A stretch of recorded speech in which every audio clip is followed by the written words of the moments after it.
സ്വന്തം മോൻ തലതിരിഞ്ഞു പോയതിന് ഈ കുട്ടിക്ക് എല്ലാ കുറ്റവും. എന്റെ വീട്ടിൽ നിന്ന് എന്റെ നേരിക്ക് എഴുതി ചൂണ്ടുന്ന കൊത്തി അരിയും ഞാൻ.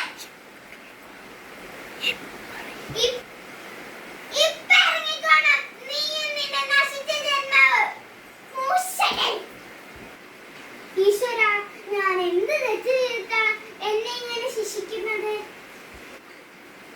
അമ്മേ, അമ്മേ.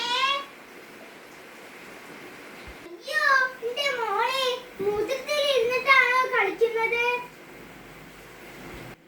ഈശ്വരാ, 10-20 വയസ്സായി, എന്നിട്ടും എന്റെ കുട്ടിക്ക് ഉണ്ണണമെന്നോ ഉടുക്കണമെന്നോ ഒന്നും അറിയില്ല. എനിക്ക് പ്രായമായി വരികയാണ്. ഞാൻ മരിച്ച അവളെ ആരാ ഭക്ഷണം വാരി കൊടുക്കുക? ആരാ കുളിപ്പിക്കുക? ആരും ഉണ്ടാവില്ല. ദുഷ്ടന്മാരാ ഈ ലോകം മുഴുവൻ. ഞാൻ മരിച്ചു എന്ന് അറിഞ്ഞാൽ അയാൾ വരും.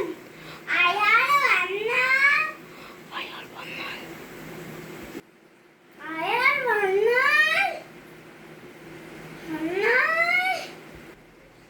ഇന്നത്തോടെ അവസാനിപ്പിക്കും ഞാൻ ഈ സാധനത്തിനെ. ഒരു മന്ദബുദ്ധി കുട്ടിയുടെ അച്ഛൻ എന്നുള്ള സാധനം എനിക്ക് വേണ്ട. അല്ലെങ്കിൽ വേണ്ട. അച്ഛന്റെ മോളിങ് വന്നേ. ഈ പെട്രോൾ ഒഴിച്ച് കത്തിക്കും ഞാൻ ഈ സാധനത്തെ. അച്ഛനെ കുളിപ്പിക്ക്, അച്ഛനെ കുളിപ്പിക്ക്, അച്ഛനെ കുളിപ്പിക്ക്, അച്ഛനെ കുളിപ്പിക്ക്. അല്ലെങ്കിൽ അവളുടെ മുത്തശ്ശി ചിലപ്പോ അവളെ എന്നെ തല്ലണ്ട മുത്തശ്ശി, തല്ലണ്ട മുത്തശ്ശി. അമ്മേ, അമ്മേ. പൊക്കോണാണെന്ന് നീ കാരണം നിന്റെ തന്തി നാളെ വിട്ടു. നിന്റെ തള്ളി ചത്തു. കുപ്പി, പാട്ട, ചെരുപ്പ്, അഴകാണ് പെണ്ണ്. വാ കണ്ണാ. എന്നാ പാപ്പ? നിന്നെ മുത്തശ്ശി തല്ലി. ഇല്ല, ഞാനാ ഇവിടെ ആർക്കും വിട്ടുകൊടുക്കില്ല.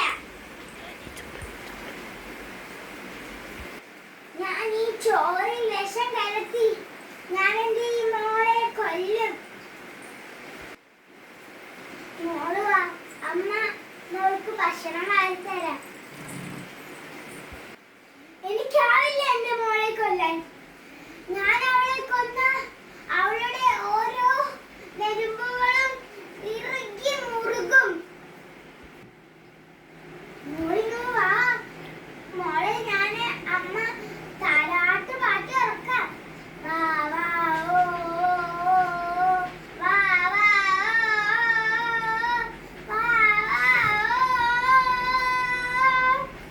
വാ അമ്മേ, കരയിപ്പിക്കാതെ വേദനിപ്പിക്കാതെ എങ്ങനെ ഞാൻ എന്റെ മോളെ ഒന്ന് കൊല്ല? ഇത് ഈ അമ്മയുടെ